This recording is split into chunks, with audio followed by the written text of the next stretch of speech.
أعوذ بالله من الشيطان الرجيم بسم الله الرحمن الرحيم الحمد لله والصلاة والسلام على سيدنا ونبينا وقرة أعيننا محمد رسول الله وعلى آله وأصحابه ومن والاه وبعد السلام عليكم ورحمة الله وبركاته. امام ابن عبدالبر بازم روایت میکند ابن قیم در اعلام به لفظ دیگری همین اثر را: ما منهم رجل يسأل عن شيء إلا ود أن أخاه كفاه ولا يحدث حديثا إلا ود أن أخاه كفاه. من 120 نفر را دیدم که اگر سوال کرده میشد دوست می داشت که کاش برادرم را پرسیده میشد، ای کاش مرا نیو فلانی صحابی دیگر را میپرسیدن همین را. مثل اینه که هوس داشته باشد، اشتیاق داشته باشد که مرا پرسن، نه، آرزو میکرد که کاش کسی دیگر را بپرسیدن، مرا نه. چون که ان تقولوا علی الله ما لا تعلمون، این آیت پیش نظرشان بود. از نام خدا دروغ گفتن در پهلوی شرک ذکر شده، کاری آسان نیست این. بدین خاطر بعضی فقها را وقتا میپرسیدن،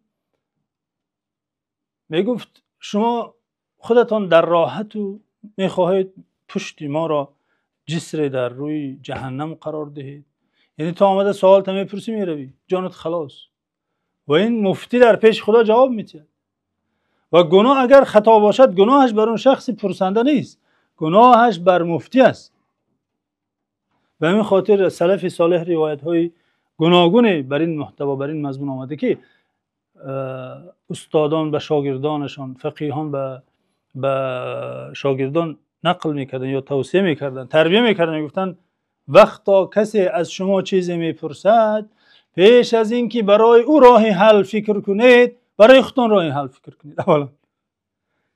یعنی اول خلاصی او را از اون گرفتاری نه، اول خلاصی خودت را باید فکر کنید در نزد خدا که آیا این سخنی که گفته ای ساده‌ای تو را اونجا در میماند یا که راه خلاص داری، بعد باید حرف زنی. وقتی یک نفر را یا 10 نفر را 100 نفر را آدم تکفیر میکند، یعنی این انسان یا مجنون است یا از علم شریعت اصلا بیگانه است.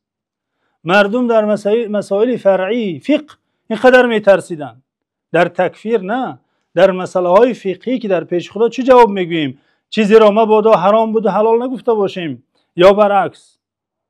حالا مسلمانی را از ملت اسلام بیرون کردن این دیگر موضوع است، این خطرش با بزرگتر است. امام بیهقی در مدخل و ابن جوزی در نواسخ القرآن روایت کردند که از ابی عبدالرحمن السلمی، یکی از بزرگان تابعی مقری کوفه که امام ذهبی در شأنشان میگوید الامام العلم اخذ القرآن عن عثمان و علی و ابن مسعود، ابو عبدالرحمن السلمی یکی از مفسران تابعی حساب می شود. در طبقه تابعین ما یک چند تا مفسر داریم، یکی از آنان کیست؟ ابو عبدالرحمن السلمی، مقری کوفه، یعنی اهل کوفه را قرآن اقرا میکرد. بعضی روایات آمده که ابو عبدالرحمن السلمی در همین پیش همین ستون مسجد کوفه را نشان داده، 60 سال اقراء قرآن کرده، 60 سال به مردم قرآن تعلیم داده. الامام العلم میگوید ذهبی، شاگردی حضرت عثمان، حضرت علی، ابن مسعود، قرآن را از این بزرگان آموخته. ابو عبدالرحمن السلمی میگوید ان علی رضی الله عنه مر بقاص یقص، حضرت علی در کوفه گذشت که یک قاص یعنی قصه گو را میگن، کسی که فتوا نمیدهد فقط قصه میگوید، موعظه میکند، یعنی واعظ هست، مفتی هست. مر بقاص یقص، گذشت که یک قاص یعنی قصه گوی، قصه گفته شده است مردم را، مردم جمع شده گوش کرده شدند. حضرت علی از او پرسید اتعرف الناسخ والمنسوخ، آیا ناسخ را از منسوخ فرق کرده میتوانی؟ ما در قرآن آیت های ناسخ داریم و آیت های منسوخ داریم، در حدیث نیز هست این چیز. یکی از باب های اصول فقه است، یعنی طالب علم وقتی که اصول فقه میخواند به این باب آشنا میشود. و در تفسیر نیز آیت هایی که در قرآن ناسخند آیت های دیگری را منسوخ کردن، یعنی حکمش را از بین بردن، آیت ها دیگر عمل نمی شود.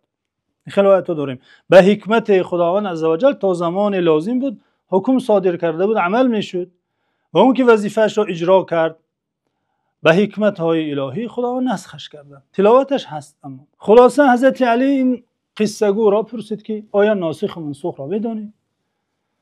قال لا، نمیدونم. این واعظ است مسکین، اصول فقه نخوانده که.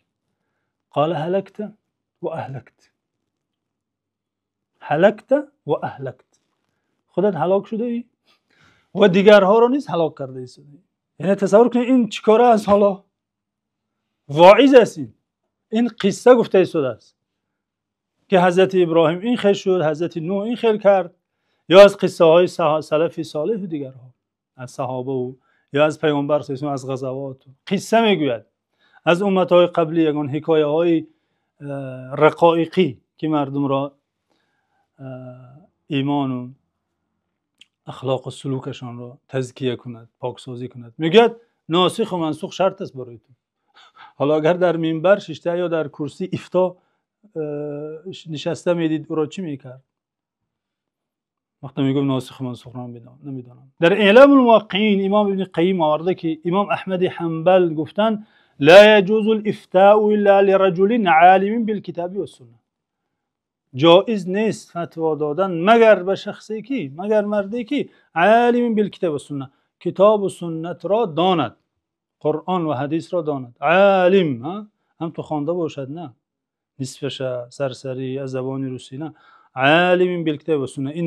این کلمه خودش معنای خودشو دارد در شریعت. یعنی عالم کی را میگویند. امام موفق مکی در کتاب خود که در مناقب امام ابو حنیفه تالیف کرده گفتن من تکلم فی شیء من العلم وهو يظن ان الله لا يسأله عنه كيف افتيت في دين الله فقد سهلت عليه نفسه و دینه. شخصی که در دین خدا حرف زند، امام ابو حنیفه گفتن شخصی که در دین خدا حرف زند، در علم شرعی، و گمان کند که خدا او را فردای قیامت نمیپرسد که ای فلانی چرا این گونه فتوا دادی، اگر گمان کند که خدا او را نمیپرسد فقط سهولت علیه نفسه و دینه، دینش و خودش برای او بی ارزش است.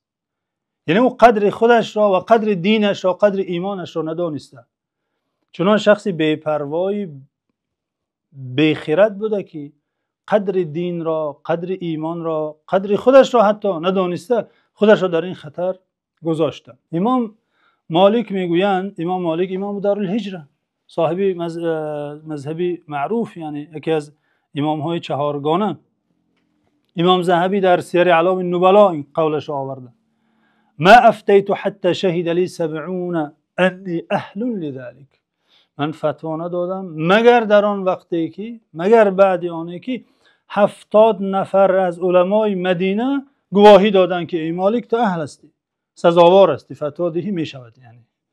یعنی تزکیه یک نفر 10 نفر نه، تزکیه 70 نفر را گرفته بعد فتوا دادن.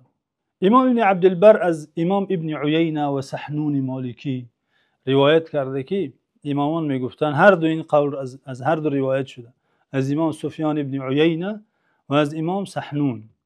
میگن اجسر الناس علی الفتیا اقلهم علما. شخصی که هر قدر بر فتوا دادن جسارت بیشتر دارد همون قدر جاهل تر است. یعنی چرا من موضوع فتوا در صحبت دارم؟ چون که در آغاز صحبت گفتیم تکفیر چی هست؟ حکمی شرعی هست، فتواست. و این مسئله ها، این گفته ها به واسطه به این موضوع ربط دارن.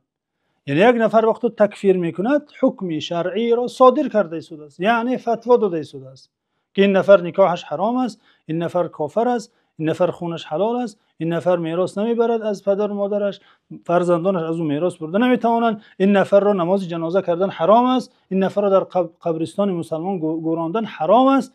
یعنی این فتواها را داده شده است به همین کلمه وقتی تکفیر میکند. یک فتوا نه، 100 فتوا داده شده است.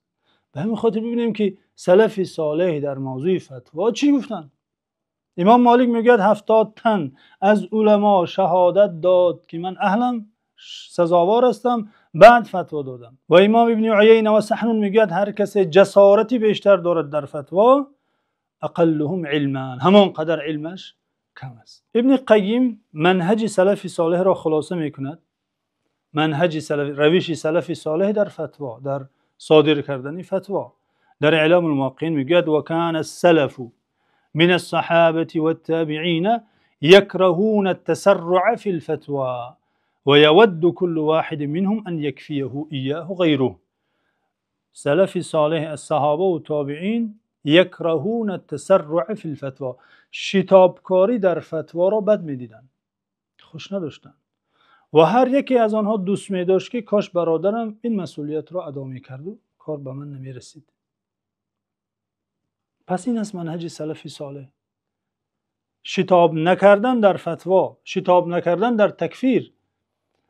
پس شتاب کردن عکس منهج سلف صالح است، گرچنده که ادعا شود که این منهج سلف است، نه، برعکس. اگر ما این را تحلیل کنیم، سنجش کنیم، در ترازوی سلف صالح گذاریم، پس برای ما معلوم می شود که این عکسی منهج سلف صالح بوده. این ادعا دروغ بوده که این منهج سلف صالح است. منهج سلف صالح را امام ابن قیم در اعلام موقعین که در این باب است، در باب فتوا و قضا و احکام، این میگد و کان السلف من الصحابه و التابعین یکرهون التسرع فی هذا الباب. در باب فتوا شتاب کردن را خوش نداشتن، بد میدیدن و نکوهیش را از سخنانشان دیدیم، حتی حرام گفتن. یعنی وقتی یک نفر بدون تشخیصی حالت یک کس از صدها بلکه هزارها کیلومتر از او دور است، بار همراه او صحبت نکرده، مجرد اینکه یک حرفش را دیده، نوشته یا سخنش را حکم به کفرش میکند، این چی است؟ یعنی تسرع بر فتوا، شتابکاری در فتوا، بلکه در خطرناکترین باب فتوا، در تکفیر، که از منهج سلف صالح بیگانه است این عادت.